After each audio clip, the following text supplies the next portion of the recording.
être vrai à l'intérieur comme à l'extérieur. Il y a une clé fondamentale que l'homme doit connaître. L'homme porte en lui deux mondes. Il a une double nature. D'un côté, il y a le monde divin, parfait, qui est l'intérieur de l'homme, le caché en lui. Aucun homme ne peut être en dehors de ce monde divin. Mais il y a aussi l'autre côté, le monde extérieur, imparfait, qui est à naître, en devenir, et qui doit être travaillé comme une matière première. L'homme doit s'appuyer sur ce monde imparfait pour manifester la perfection qu'il porte au plus profond de lui. L'homme est double. Il est constitué d'une double nature. Il y a en lui un héritage, une filiation du monde divin. Mais il y a aussi un héritage et une filiation d'un monde qui doit être travaillé pour que l'œuvre de la lumière puisse y apparaître.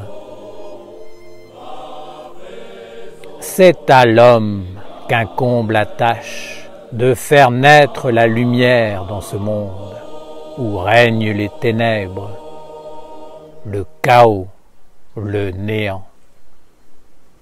Pour cela, il doit naître à la lumière qui est en lui. Alors, il pourra faire naître la lumière dans l'autre côté de lui-même. Dans leur nature divine, tous les hommes sont vrais et portent à l'intérieur d'eux un monde de beauté, de pureté, de bonté. Ce monde est plus ou moins refoulé dans l'inconscience. Certains en sont conscients, d'autres non. Même des êtres que vous appelez des criminels, des menteurs, des mauvais, portent en eux la beauté, la pureté et le monde divin. Le problème est qu'il y a eu une rupture entre les deux natures. Ainsi, ce qui est imparfait, mortel, faux, éphémère, a pris le dessus sur l'homme et le domine. Certains êtres sont toujours conscients de cette nature divine et ils en souffrent, car ils savent au plus profond d'eux qu'ils ne sont pas conformes à ce qu'ils sont. Malheureusement, ils ne peuvent rien faire, car ils sont prisonniers d'un réseau d'influence et d'un monde qui les a asservis et détournés de leur nature divine. Bien souvent, il y a un décalage entre ce que l'homme vit à l'intérieur de lui et ce qu'il montre à l'extérieur. Bien des hommes sont malheureux et désemparés parce qu'ils n'arrivent pas à équilibrer ces deux mondes et à connaître, à être la perfection de ce qu'ils sont. L'homme essaie alors de se rassurer en se disant que la bonté vit en lui, qu'il se connaît, qu'il est quelqu'un de bien. Pourtant, au fond de lui, de belles pensées et des vertus, comme l'amour, qu'il peut nommer. Tous les hommes pensent ainsi, et c'est une vérité. Chaque homme pense qu'il sait qui il est et qu'il connaît ce qui vit à l'intérieur de lui. Tous les hommes ont cette même réflexion et elle est juste. Même celui qui agit mal pense ainsi. Il faut réellement le comprendre. Il trouve des justifications à ses actes. Il se dit que même s'il agit mal, ce n'est pas vraiment lui, qu'il n'a pas le choix parce qu'il est pris dans un engrenage. Il justifie ainsi ses actes en prétextant qu'il n'a pas les moyens de s'exprimer, parce qu'il y a un monde autour de lui et en lui qui le conduit à commettre ces actes qu'il réprouve. Bien sûr, il y a des êtres qui, en apparence, peuvent paraître réellement mauvais et profondément pervers. Mais c'est tout simplement parce qu'ils se sont éloignés à une plus grande distance encore de leur nature essentielle. Comprenez que l'homme est double. Chaque homme porte le bien en lui et peut s'y identifier, même si cela ne se voit pas à l'extérieur. Il dira « Je sais, moi, que je suis bon, que j'aime Dieu, que je suis généreux, que j'ai plein d'amour à donner. » Et d'un autre côté, il y a la vie extérieure, celle qui se voit, qui se manifeste. C'est l'autre nature, l'aspect du corps physique qui doit être donné à l'esprit afin de manifester la nature intérieure. Ce corps, c'est la terre, le côté mortel, mais c'est aussi la possibilité de faire grandir toutes les semences qui sont à l'intérieur. par des actes, par un corps conforme et parfait. L'homme a toujours un corps imparfait.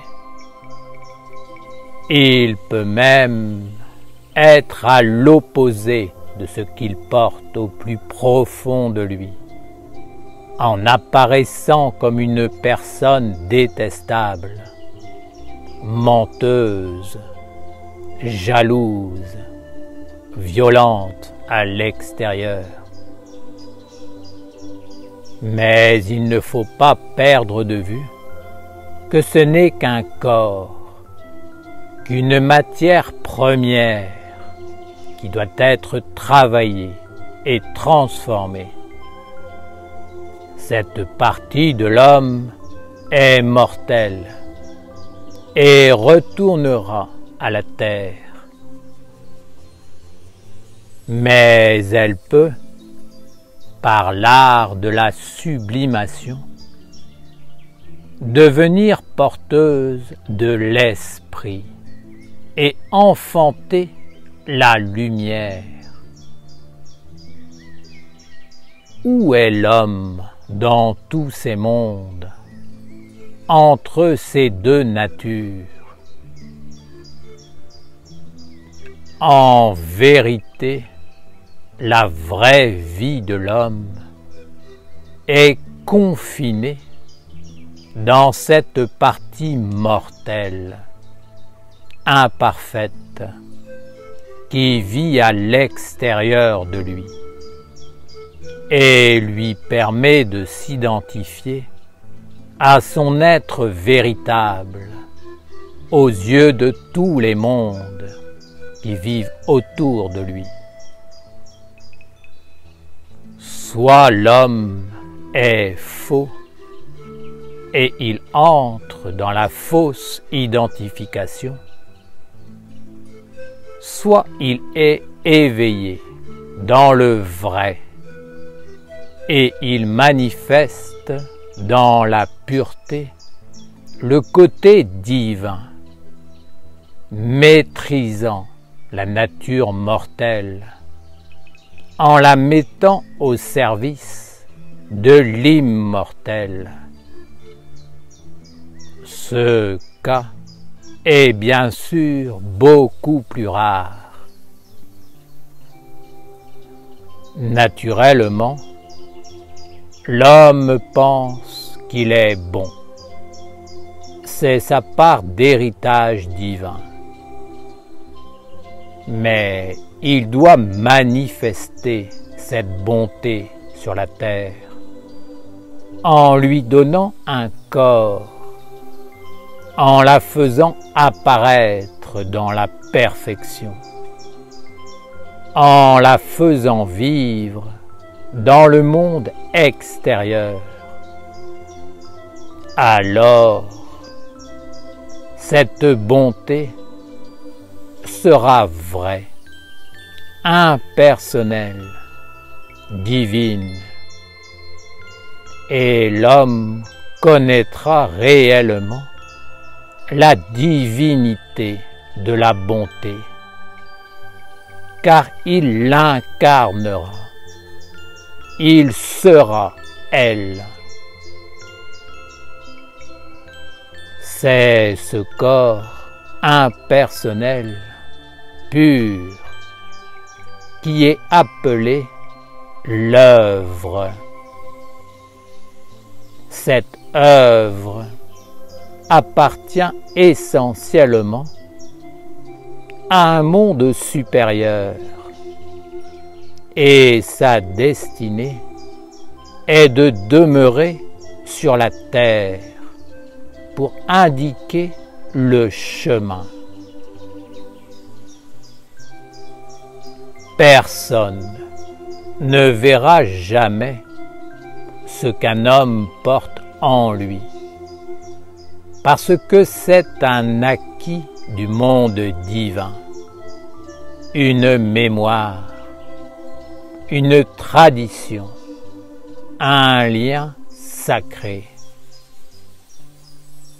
Ce que le monde extérieur peut voir, c'est l'œuvre qui glorifie la lumière, qui est à l'intérieur et qui éveille la mémoire. Tant que l'homme ne manifeste pas l'œuvre, la semence divine en lui ne peut toucher la terre et donc ne peut enfanter de corps de lumière. Alors, l'homme demeure perdu dans les ténèbres extérieures. C'est la mission de l'homme de transformer ce qui est imparfait et de le conduire dans la perfection afin de transformer la matière, la spiritualiser par la puissance de la lumière intérieure.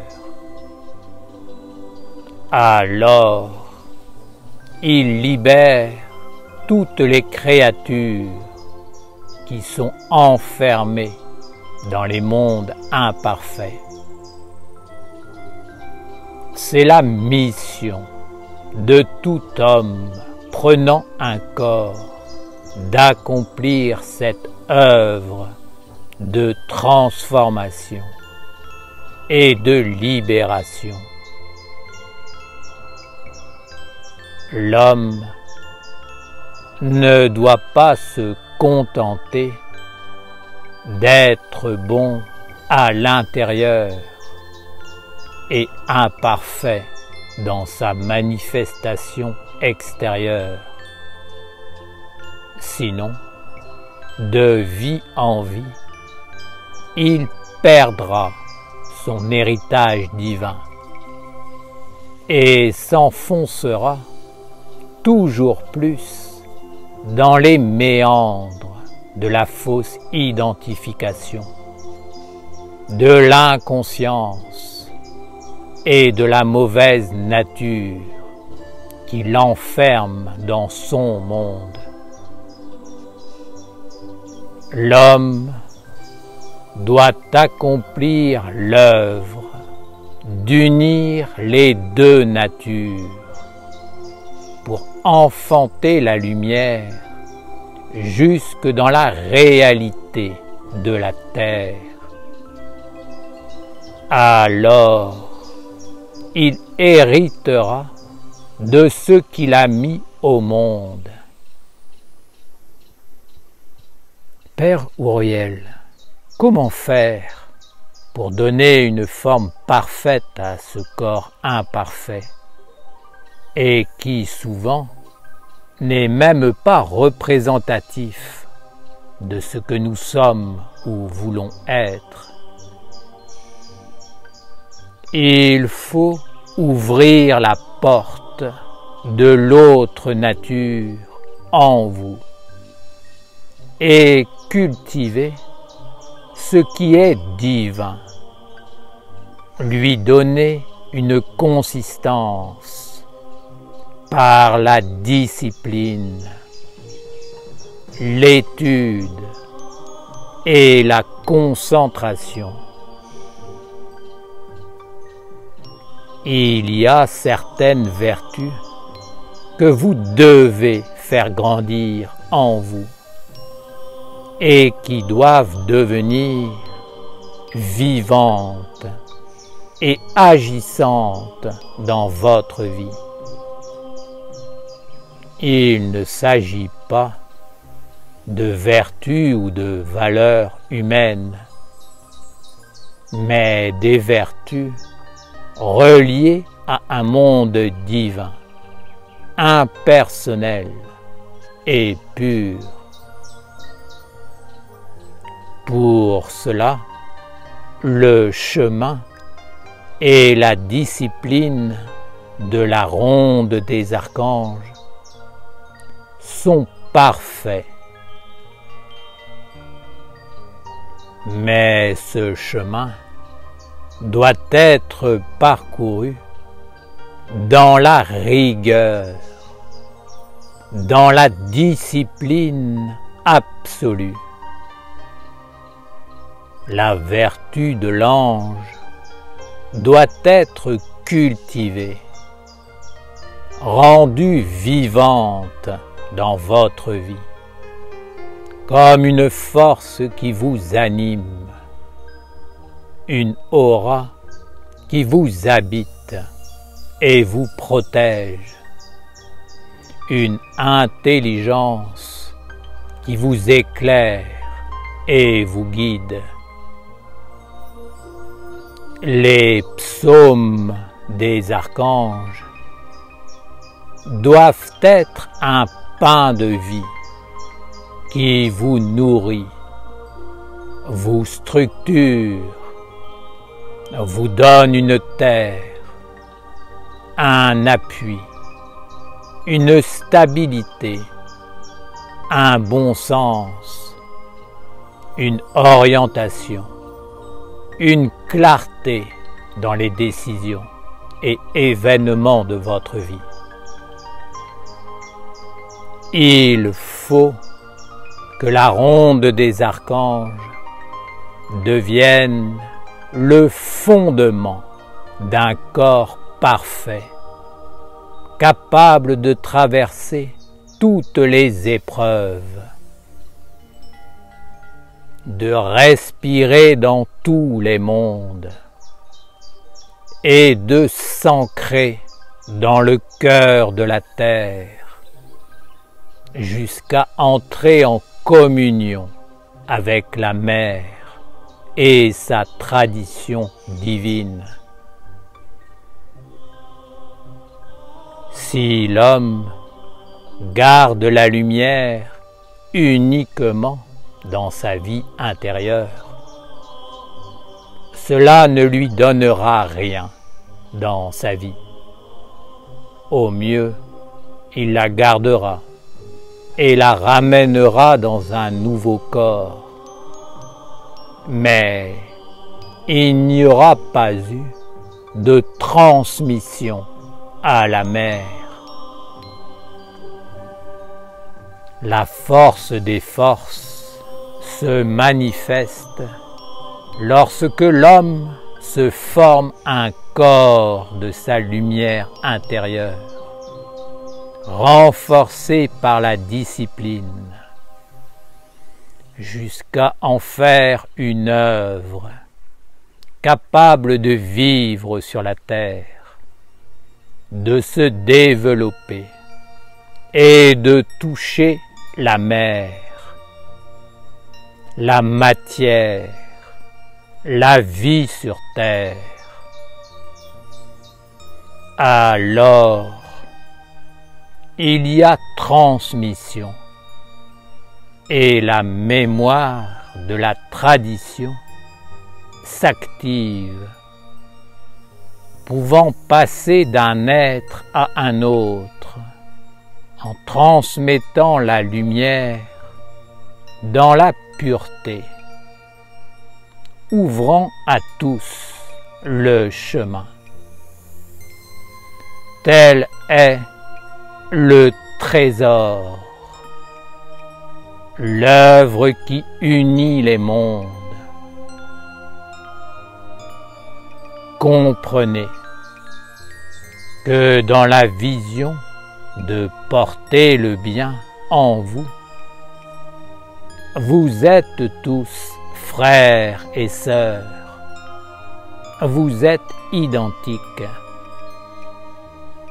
La seule différence qu'il y a entre vous, c'est votre aptitude à manifester cette lumière divine, cette bonté impersonnelle, à travers un corps sublimé qui touche la terre et l'humanité, en leur ouvrant le chemin de la lumière. Ce corps de lumière, c'est ce qui fait toute la différence entre les êtres. C'est à travers lui que l'on reconnaît un être et son passage sur la terre.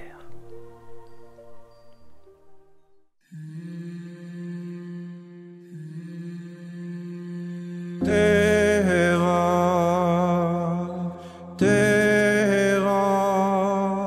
e Señor, terra, terra e Señor, terra, terra e Señor, terra, terra e Señor, terra, terra e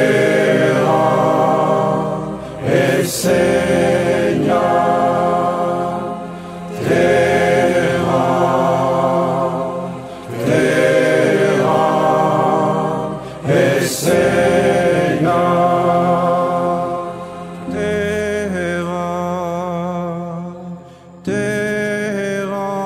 terra e Señor,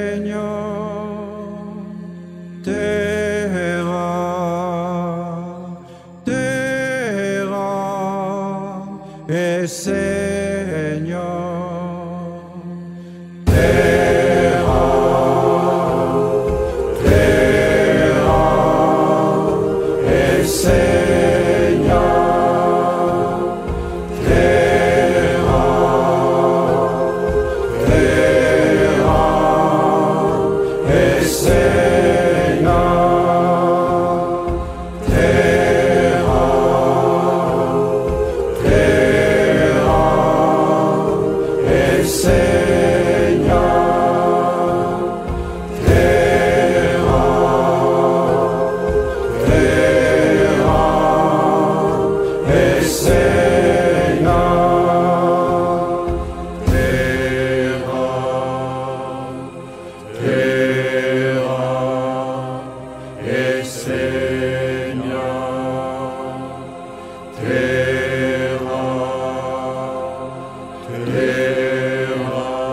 terra e Señor, terra,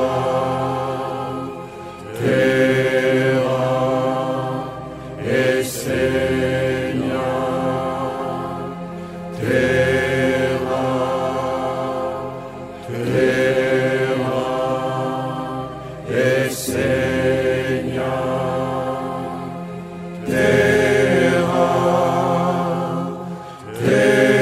terra e Señor, terra, terra e Señor,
et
Seigneur.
Terra, terra.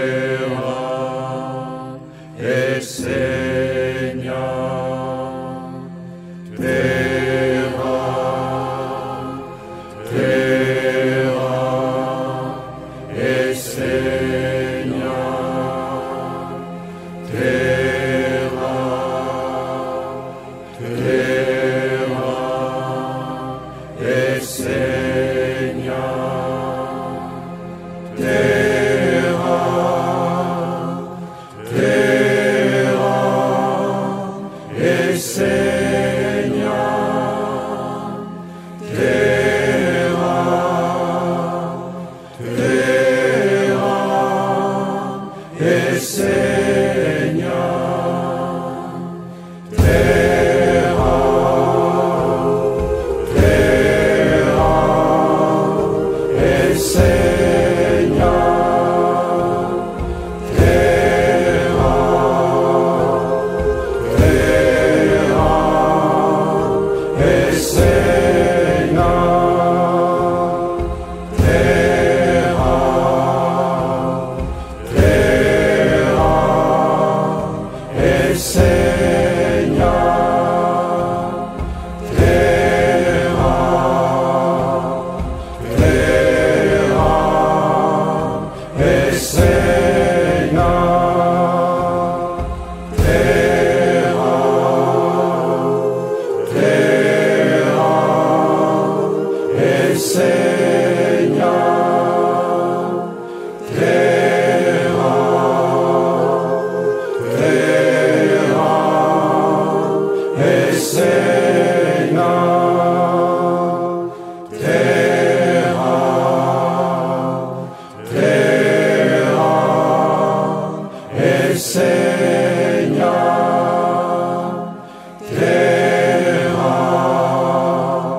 Say